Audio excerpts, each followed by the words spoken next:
जीवों के द्विनाम पद्धति, ठीक है ना, जीवों के द्विनाम पद्धति की बात करते हैं।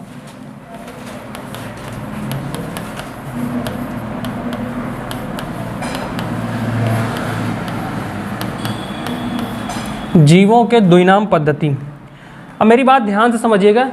जीवों के द्विनाम पद्धति, द्विनाम पद्धति की जरूरत क्यों पड़ी कि एक ऐसा नाम रखा जाए जिसको हर देश के लोग हर भाषा में प्रयोग कर सकें, मतलब एक भाषा में नाम रखा जाए और उसका प्रयोग सब लोग कर सकें। क्योंकि जैसे अपने यहाँ कुछ चीज़ें ऐसी हैं जो अपने देश में बनाई गई हैं ना, उनका नाम अपने ही देश पे, जैसे हम आप सुनते हैं अगर किसी विदेशी चीज़ का नाम सुनते हैं, अब लिनियस का नाम सुना, कैरोलस का नाम सुना, तो अरे पता नहीं क्या लिखा है ना। कोई जैसे होमो सैम्पियंस नाम ले लिया गया तो समझ में नहीं आता क्या है, फैमिलिया कोई भी नाम दे दिया हमें तो थोड़ा सा अजीब लगता है, हम लोगों को क्या लगता है, अटपटा लगता है।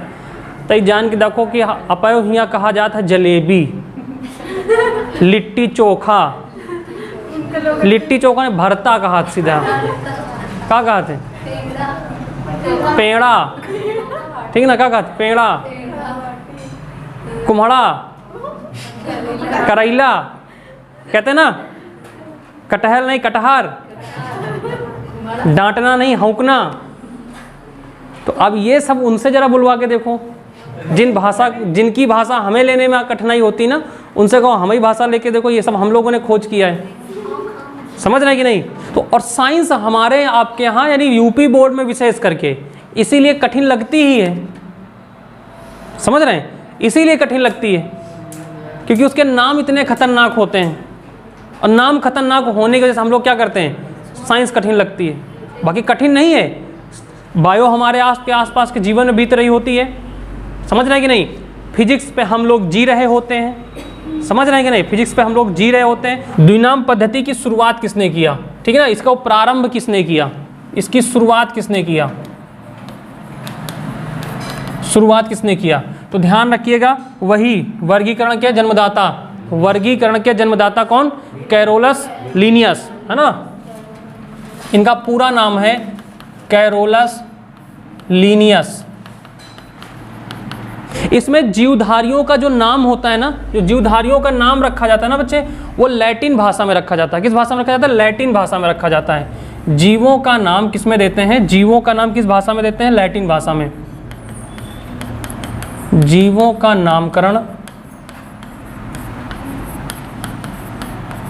लैटिन भाषा में दिया जाता है।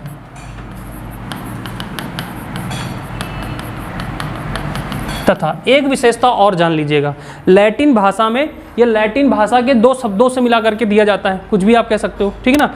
लेकिन इसमें ध्यान रखिएगा, इसमें दो शब्द होते हैं। कितने शब्द होते हैं, दो शब्द होते हैं। लैटिन भाषा के दो शब्द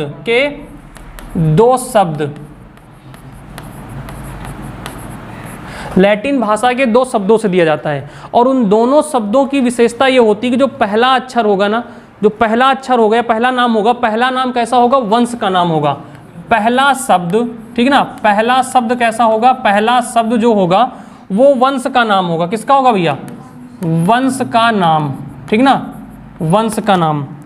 और एक विशेषता और है, जो वंश का नाम होगा ना, वो कैपिटल लेटर, उसका जो पहला अक्षर लिखा होगा ना, वो कैपिटल लेटर में लिखा जाएगा। किस में लिखा जाएगा, कैपिटल लेटर में। वंश का नाम का पहला अक्षर, ध्यान रखिएगा, पहला अक्षर बड़ा होगा। क्या होगा, बड़ा मतलब कैपिटल लेटर में होगा, ठीक है, कैपिटल लेटर में होगा। और दूसरी चीज ध्यान रखना, दूसरा शब्द कैसा होगा भैया, दूसरा शब्द जाति का नाम होगा। किसका होगा, जाति का नाम होगा, जाति का नाम, ठीक है।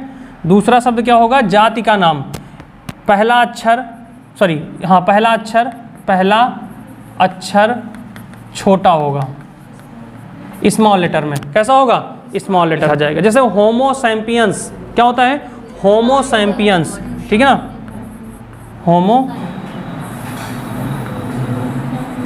होमो सैम्पियंस, ठीक है। और इसमें पूरा नाम होता है होमो सैम्पियंस लिन। तो ध्यान रखिएगा, इसमें पहला और दूसरा नाम, पहला नाम होमो सैम्पियंस, ये इसका वंश का नाम है। किसका नाम भैया, वंश का नाम है। और किससे आएगा, एच से आएगा, मतलब इसका पहला अक्षर कैपिटल होगा। दूसरा स्पेसीज लिखा होगा, सैम्पियंस लिखा होगा, सैम्पियंस स्मॉल लेटर में लिखा जाएगा। किसमें लिखा जाएगा, स्मॉल। और लिन जो होता है ना, ये वैज्ञानिक का नाम होता है, उस वैज्ञानिक का नाम होता है जिसने पहली बार इसकी खोज की हो या इसका पहली बार नामकरण किया हो। पहली बार इसका नामकरण किया हो या पहली बार इसकी खोज किया हो, उस वैज्ञानिक का नाम भी लिखा जाता है। लिन मतलब लीनियस, लीनियस ने क्या खोज किया है। ठीक है, तो पहला नाम बच्चे क्या हो जाएगा, इसमें ध्यान रखिएगा, पहला नाम क्या हो जाएगा, वंश का नाम हो जाएगा, वंश नाम। ठीक है, दूसरा हो जाएगा जाति नाम, जाति नाम, ठीक है ना, जाति नाम। और ये हो जाएगा वैज्ञानिक या खोजकर्ता। ठीक है, खोजकर्ता। अच्छा, जाति का नाम मतलब क्या होता है, जैसे हमारे आपके यहाँ जो जातियाँ होती हैं, है ना, वो वाली क्या जातियाँ हैं क्या, नहीं, सामाजिक जातियाँ नहीं, इसमें जेनेरिक नाम दिया जाता है। ठीक है ना, जेनेटिक नाम, जेनेरिक यानी कि उनके जो जेनेरिक का मतलब होता है अनुवांशिक, समझ रहे हैं कि अनुवांशिक, जेनेरिक मतलब अनुवांशिक जाति का नाम दिया जाता है। आ रही बात समझ में? उसके बाद क्या है भाई, कुत्ता। कुत्ता को किस नाम से जानते हैं, कैनिस फैमिलियर्स कहते हैं। क्या कहते हैं, कैनिस फैमिलियर्स कहते हैं, फैमिलियर,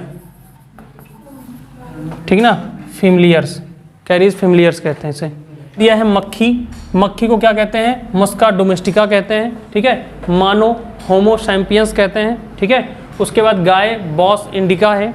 उसके बाद मेंढक को क्या कहते हैं, राना टिग्रीना कहते हैं। बिल्ली को फाइल्स डोमेस्टिका कहते हैं। कुत्ता को कैनिस डोमेस्टिका कहते हैं, फैमिलियर्स कहते हैं। ठीक ना, क्या कहते हैं, कैनिस फैमिलियर्स कहते हैं। ये कुत्ता का वैज्ञानिक नाम होता है, ये द्विनाम पद्धति होती है। ठीक है ना, इसकी खोज किसने किया था, तो कैरोलस लीनियस ने किया है। ठीक है भाई, चलिए आगे बढ़ें। अब आगे हम लोग बढ़ेंगे तो पढ़ेंगे क्या चीज़, जूलॉजी पढ़ने जा रहे हैं, जंतु विज्ञान। ठीक है, अभी तक जीव विज्ञान, जंतु विज्ञान, अब जंतु विज्ञान में ही सब कुछ पढ़ना है आपको, विशेषता। टाइम क्या हुआ, 1 बजे वाला, 12। चलिए अच्छा थोड़ा सा जान लीजिएगा इसके बारे में, फिर बाकी आगे वर्गीकरण कल पढ़ाएंगे, वर्गीकरण नहीं हो पाएगा। चलिए देखिए भाई, आज जितना लिखा है अभी इसके पीडीएफ भेज दे रहे हैं। ठीक है, निकाल करके देखते अगर निकल आएगी तो, समस्या हो जाती है नेट वाली। चलिए भाई शुरू करते हैं जंतु विज्ञान। इसे जूलॉजी कहते हैं, इसे क्या कहते हैं, जूलॉजी कहते हैं। ठीक है भाई, इसे क्या कहते हैं, जूलॉजी कहते हैं। ध्यान से समझिएगा बात। एक विद्वान थे जिनका नाम था अरस्तु। ठीक है ना, अरस्तु।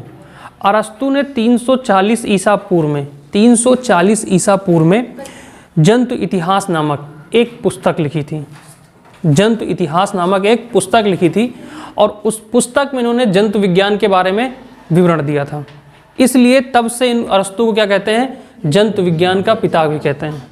तो अरस्तु को जंतु विज्ञान का भी पिता कहते हैं, बाकी जीव विज्ञान का पिता तो कहते हैं, आप तो जो पता ही है। ठीक है ना, और इसी से पता चलता है जंतु विज्ञान पुस्तक से। ठीक है ना, किससे पता चलता है, जंतु विज्ञान। तो जंतु विज्ञान पुस्तक में इन्होंने बताया था कि जो जंतु है ना, उनको इन्होंने विशेष करके 2 भागों में बांटा। कितने भागों में बांटा, 2 भागों में बांटा। ठीक है, तो सबसे पहली बात ध्यान रखिएगा, अरस्तु, ठीक है ना, अरस्तु की पुस्तक, ठीक है ना, अरस्तु की पुस्तक का क्या नाम था भैया, जंतु विज्ञान, जंतु विज्ञान। ठीक है ना, जंतु विज्ञान। आगे लिख लीजिएगा 340 ईसा पूर्व में। ठीक है ना,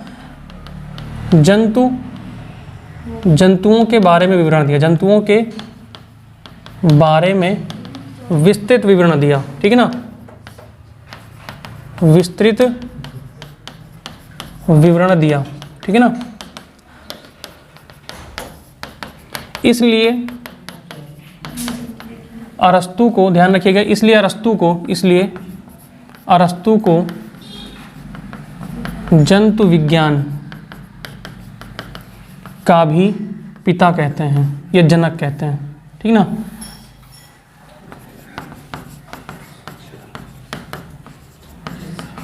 जनक कहते हैं। ठीक है, इसलिए अरस्तु को भी जंतु विज्ञान का क्या कहते हैं, पिता कहते हैं। ध्यान रखिएगा, इन्होंने जंतु विज्ञान को 2 भागों में बांटा। ठीक है ना, जंतु विज्ञान को 2 भागों में बांटा, जंतु विज्ञान को 2 भागों में बांटा।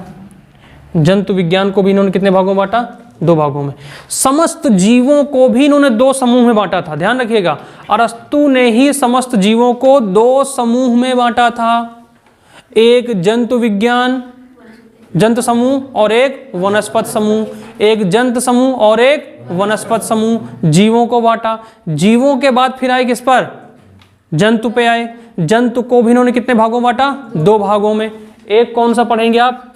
पहला पढ़ेंगे आप लोग, जो इसमें पहला भाग बांटा था ना भाई, इन्होंने पहला बांटा कार्डेटा और दूसरा बांटा नॉन कार्डेटा।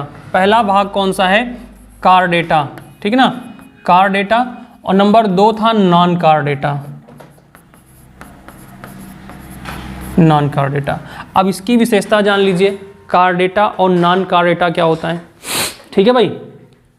अगर हम लोग बात करें कार्डेटा की, तो कार्डेटा के जो जीव होते हैं ना, कार्डेटा में उन जीवों को रखा गया है जिनमें बंद परिसंचरण तंत्र पाया जाता है। क्या पाया जाता है? बंद परिसंचरण तंत्र पाया जाता है। अब परिसंचरण तंत्र क्या होता है, परिसंचरण तंत्र क्या होता है, इसके बारे में जान लीजिए थोड़ा सा। बाकी जब ये चैप्टर आएगा तो आप वहाँ विस्तार से पढ़ रहे होंगे। देखिए, जो हमारे शरीर में नसें हैं, नसें समझते हो ना, धमनियाँ जिनको कहते हैं, 2 चीज़ें होती है, एक धमनियाँ है और एक सिराएँ हैं, ठीक है ना। एक से ब्लड जाता है और एक से ब्लड आता है। किससे जाता है? धमनी से जाता है कि सिरा से जाता है? धमनी से ब्लड जाता है और सिराओं से ब्लड वापस आता है, गंदा ब्लड वापस आता है। समझ रहे हैं कि नहीं समझ रहे हैं? तो और उनकी भी कई सारी उप सिराएँ धमनियाँ होती हैं जो और उनसे भी पतली पतली होती हैं, जो पूरे शरीर में क्या होती है? फैली होती हैं। इसी पूरे जाल को ही क्या कहते हैं? परिसंचरण तंत्र कहते हैं। समझ रहे हैं कि नहीं समझ रहे हैं? इसी पूरे जाल को क्या कहते हैं? परिसंचरण तंत्र कहते हैं। क्या आप ये बताओ, हमारे आप में या जानवरों में, जो हम आस पास अपने जितने भी जानवर हैं उनको देखते हैं, क्या उनमें हमें उनकी नसें दिखाई पड़ती हैं क्या? अब ये नहीं कि जैसे हाथ में फूली हुई नस दिख रही है, इसको नहीं, अंदर से आपको क्या दिखाई पड़ रहा है क्या कि इसके अंदर क्या है? सिराएं हैं कि धमनियाँ है, क्या है?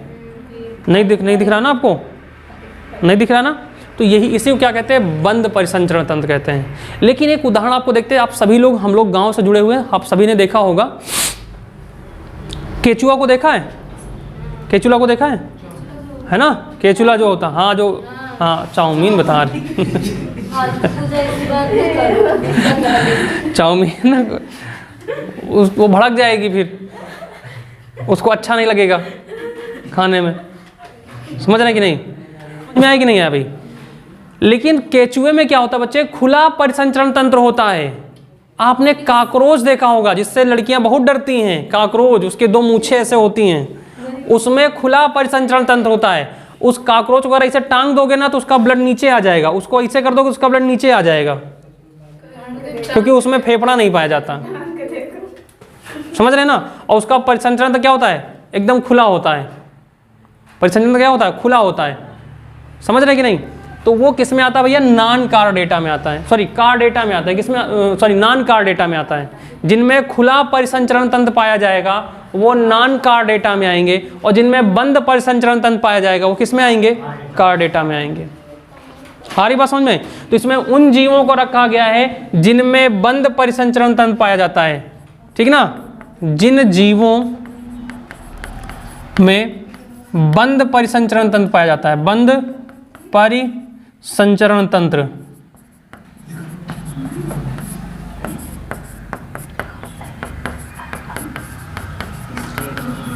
बंद परिसंचरण तंत्र पाया जाता है, जिनमें बंद परिसंचरण तंत्र पाया जाता है वो किसमें आते हैं? कार्डेटा में। और जिनमें खुला परिसंचरण तंत्र होता है, खुला परिसंचरण तंत्र,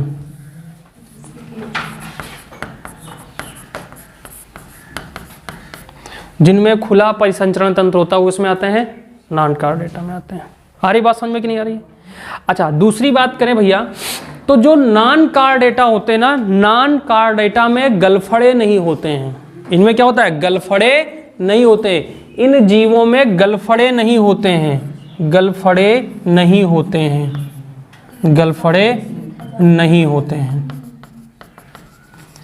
अब मच्छर उच्छर कहाँ गलफड़ा होते हैं? वो तो सीधा लगाई पाइपलाइन, ठीक ना, और खींच लिए। उनका जो पाइपलाइन होता है उसको पता क्या कहते हैं? साइफन कहते हैं। आपको नहीं पता होगा उसको क्या कहते हैं? साइफन कहते हैं। अरे रियल में साइंस में आगे पढ़ेंगे आप लोग, इसको क्या कहते हैं? साइफन कहते हैं। पानी निकल, हाँ, जिससे बस लगाई सीधा पाइपलाइन, कहीं चलो। अब कल आपका रिपोर्ट मिल जाएगी कि आप जो है मलेरिया पॉजिटिव हो गए। समझ रहे हैं कि नहीं? हाँ, तो बात समझ में आई कि नहीं आई? ठीक है ना। और सबसे खतरनाक बात ये होती है कि मच्छर कभी नहीं काटता, बड़ा स्वतंत्र व्यक्ति होता, मच्छर ही काटती हैं। बदनाम मच्छर होता है, काटती मच्छर ही, बदनाम कौन होता है? मच्छर। बात नहीं।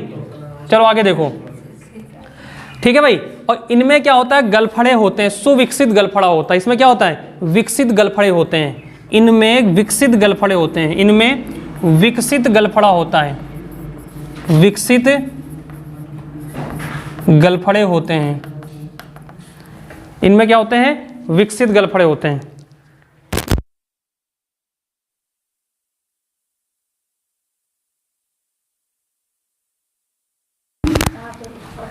इनमें विकसित गलफड़े होते हैं। क्या होते हैं? विकसित गलफड़े पाए जाते हैं। समझ रहे भाई?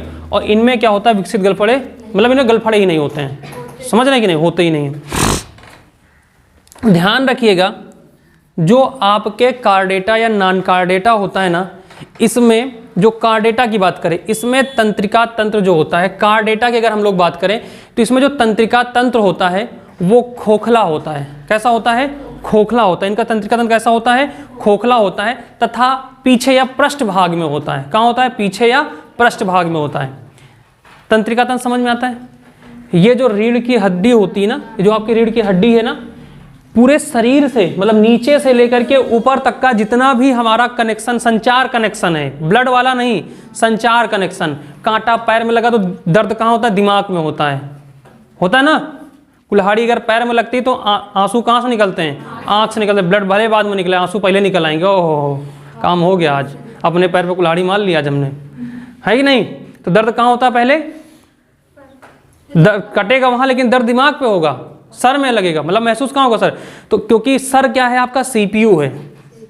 सारा सिस्टम कहाँ है? यहाँ पे मदरबोर्ड है, प्रोसेसर है, और इसमें जितना भी आपका सिस्टम है, फैन वगैरह सब यहीं लगे हुए हैं।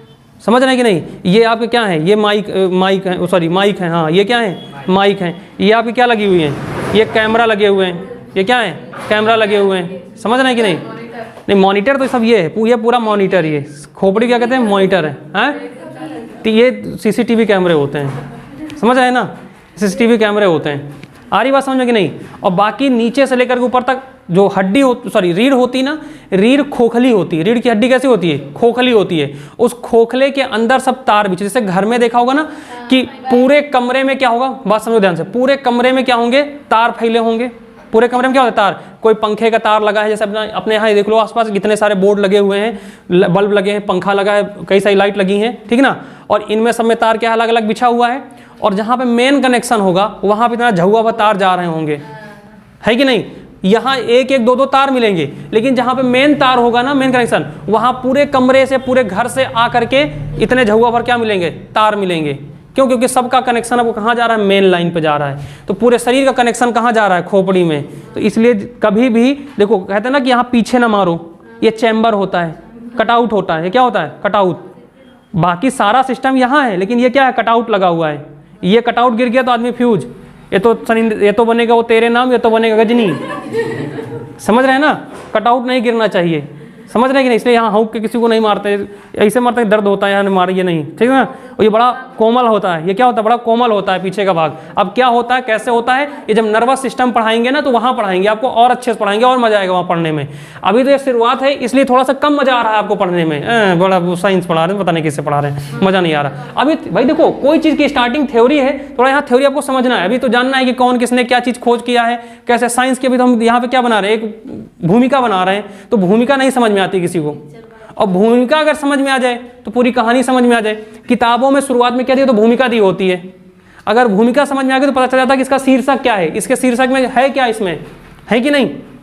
तो वही चीज़ है। और जैसे जैसे आगे आप पढ़ोगे बायो, मज़ा आएगी आपको बायो पढ़ने में, मतलब साइंस भी पढ़ने में मजा आएगी, केवल बायो ही नहीं, पूरी साइंस पढ़ने में मजा आएगी। समझ रहे हैं कि नहीं? चलिए आगे बढ़ते हैं। तो बात समझ में आई कि नहीं भाई? तो जो ये परिसंचरण मतलब सॉरी जो तंत्रिका तंत्र है ना, ये जो कार्डेटा होते हैं ना, कार्डेटा संघ के जो जीव होते हैं या कार्डेटा भाग में जो जीव होते हैं या इसमें जो जंतु रखे गए हैं, उनमें एक खोखले गोले के अंदर होता है। क्या होता है? खोखले गोले के अंदर होता है। कौन सा?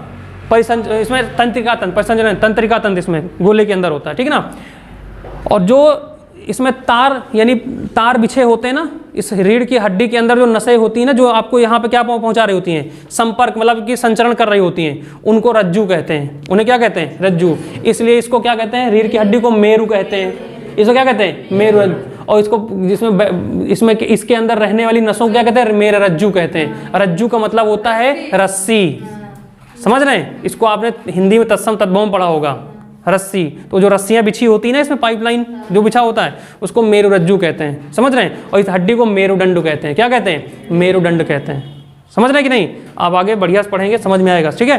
तो बात समझ में आ रही है कि नहीं आ रही है? तो जिनमें इनमें बच्चों क्या होता है, मतलब कार्डेटा संघ के जो जीव होते हैं या कार्डेटा में जो जीव आते हैं ना, इनमें तंत्रिका तंत्र या तंत्रिका रज्जु जो होता है ना, वो खोखले गोले के अंदर होता है तथा पीछे भाग में होता है, या तो ऊपर की ओर होगा। जैसे मान लीजिए गाय है, भैंस है, तो उसमें क्या होगा? पीछे से आगे की ओर, यानी कि वो आगे की ओर बढ़ रहा है, ऊपर की ओर बढ़ रहा है, ठीक ना। और हम या फिर जो खड़े हुए होते हैं, जो खड़े जीव होते हैं, उनमें भी क्या होता है? वो नीचे से ऊपर की ओर बढ़ रहा होता है। क्या होता है? नीचे से ऊपर की ओर बढ़ रहा होता है। समझ रहे हैं? तो वो किस में आते हैं? कार्डेटा में आते हैं। और जिनमें मेरुरज्जु सॉरी परिसंचरण तंत्र या मेरुरज्जु जो होता है, ठीक ना, इनमें जो तंत्रिका रज्जु होता है वो अधर भाग में हो, यानी कि नीचे के भाग में हो सकता है पैर में हो, पूंछ में हो, या उनके आधे शरीर के बाद वाले भाग में हो, यानी कि नीचे के भाग में हो उनका तंत्रिका रज्जु। तो वो किस में आते हैं? नॉन कार्डेटा में आते हैं। किस में आते हैं? नॉन कार्डेटा में आते हैं। अब उदाहरण समझ लो कि कार्डेटा और नॉन कार्डेटा में कौन से जीव आते हैं जो लगभग आपको समझ में आए। जैसे नॉन कार्डेटा की अगर बात करें तो यहाँ समझेंगे कॉकरोच। क्या समझेंगे भाई? कॉकरोच, ठीक है ना, कॉकरोच। दूसरा केचुला। क्या समझेंगे भाई? केचुला या केचुआ कहते हैं हम लोग, केचुला बोलते हैं, केचुला नहीं होता है, केचुआ होता है। क्या होता है? केचुआ होता है। चपटे कृमि होते हैं, जो चपटे आकार के कृमि मतलब जीव आते हैं ना, जो चपटे चपहिला जीव होते हैं, है ना। एक देखा होगा आपने, वो जो बरसात में ऐसे रेंगता रहता है और पीछे बहुत सारा लेयर छोड़ देता है सफ़ेद सफ़ेद, है ना, वो चपटे कृमि होते हैं। चपटे, जिनको खटाई कहते हैं।